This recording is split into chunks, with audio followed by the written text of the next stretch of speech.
In the previous class, we have seen the 8051 assembler directives like org defined by db, end, that is end assembly module, and then equate, equ and set. Now in this class, we are going to see the basics of 8051 instruction set. Before getting into the instruction set, some basic definitions we wanted to know.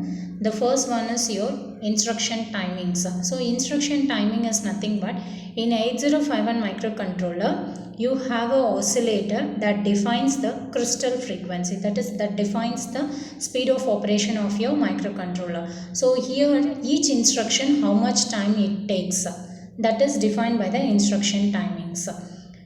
Based on like whether it is going to do read operation or write operation, whether this read operation or write operation is done internally or it is going to do happen externally. So all these things are controlled by means of the oscillator that is connected across that is connected interior to your 8051 microcontroller.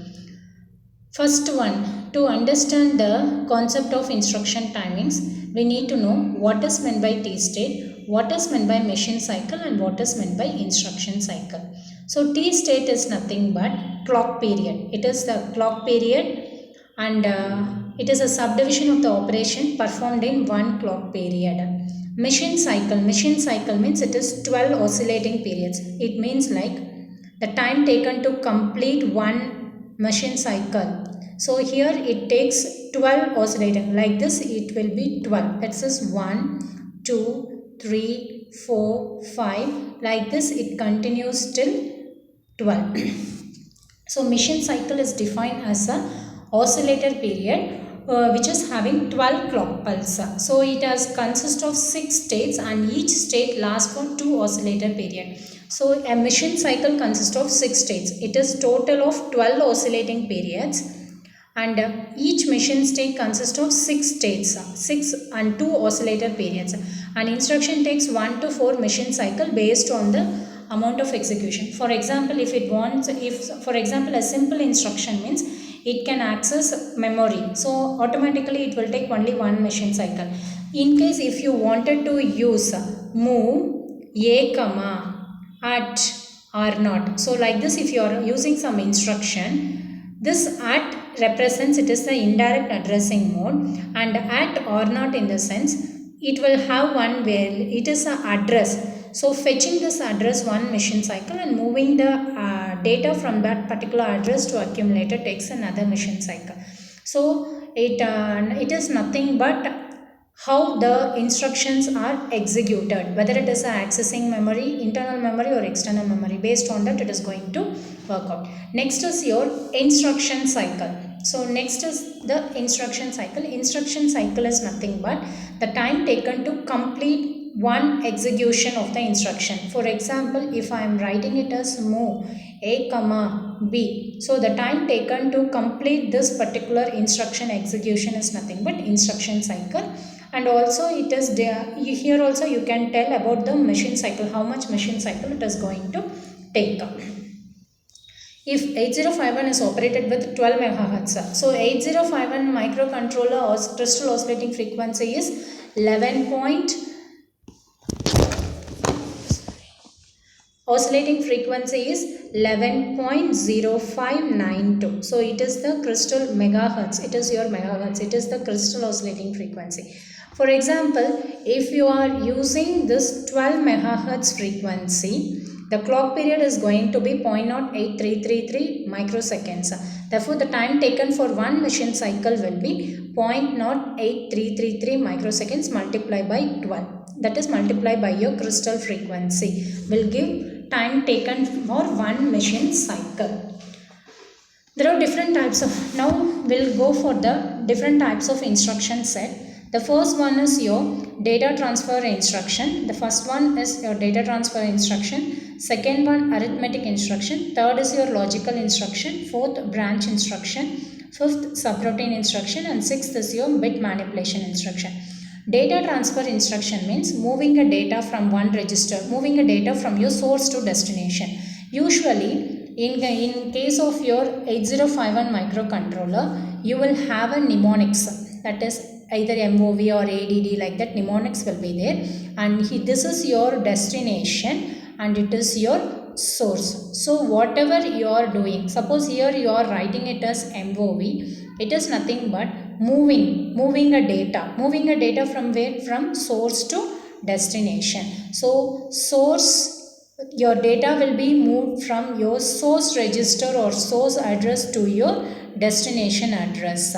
So this is how it will work in case of your data transfer instruction. Arithmetic instruction, it is used to do addition, subtraction, multiplication, division. All these operations will be handled by this arithmetic operation. Next is your logical operation. Wherever you need to have a comparative statement, there we will be using a logical instruction. Next is your branch instruction. So suppose if I wanted to have a condition like jump on non-zero, go to that particular loop. Suppose jump on 0, go to that particular loop. Jump on carry. Like this we have a conditional statement, that is branch instruction can happen for conditional as well as unconditional statement. Conditional means one, if the condition is satisfied, it will get transferred to the corresponding loop. Suppose if the condition is not satisfied, it further follows the next step. Whereas in case of your unconditional branch instruction, without checking any condition, it just move on to the particular loop. Next is your subroutine instruction. Subroutine in the sense, suppose if I wanted to use a program for n number of time, there we will be using a subroutine instruction. Next is your bit manipulation instruction. Bit manipulation instruction means like jump on carry. So if I wanted to process one particular bit, there you will be using a bit manipulation instruction. This is the basics of your 8051 microcontroller instruction set. First one is your data transfer instruction. The first one what we are going to see, it is your data transfer instruction. The data transfer instruction, the mnemonics what we are going to use for this data transfer instruction is MOV. So the function of this data transfer, MOV represents, it is a moving a data from one memory to other memory. So the syntax for data transfer instruction is MOV operand 1, that is it is your destination, and operand 2, it is your source. This is the syntax for your data transfer instruction. It means that it copies the content of OP2, that is it copies the content of your operand 2 to the content as a content 2 of operand 1. It is the syntax representing your data transfer instruction MOV OP1, OP2, that is whatever content you have in this OP2, that will be moved on as a content to OP1. The logical representation of writing your MOV instruction is OP2 is moved to OP1. It is your content. The content of OP2 is moved as content of OP1. This is how you need to represent your data transfer instruction. Clear? So when you do a data transfer instruction, here just we are moving a data from one memory to other memory. Therefore, then no flags will be affected in case of your data transfer instruction unless you are moving the carry bit. So carry bit can be, as we guys discussed, we have a bit manipulation instruction also. So unless we are not using the carry bit, none of the flags will be affected in case of your MOV instruction. Suppose is moving a value of bit into the carry bit, then that particular bit will get affected.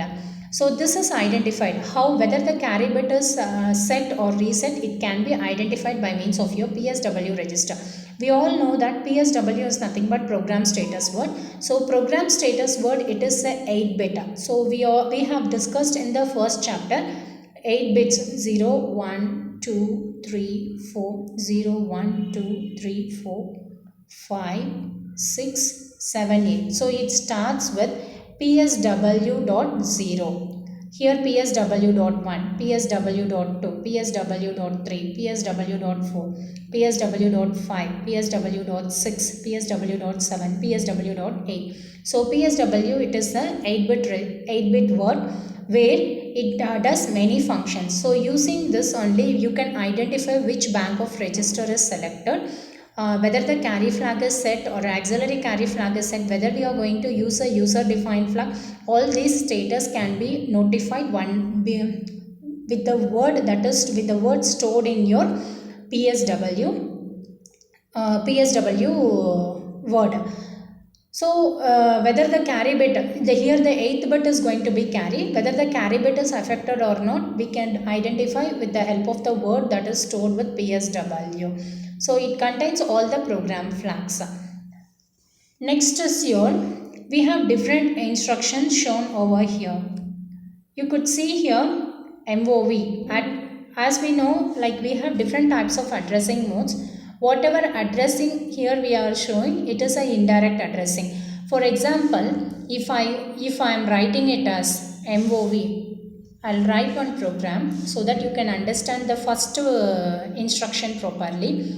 First one, you write it as MOV R0, hash 55H. Okay, this is your first instruction. Next is your move at R0, hash 0AH.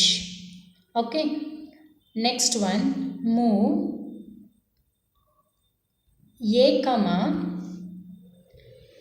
at R0, move B,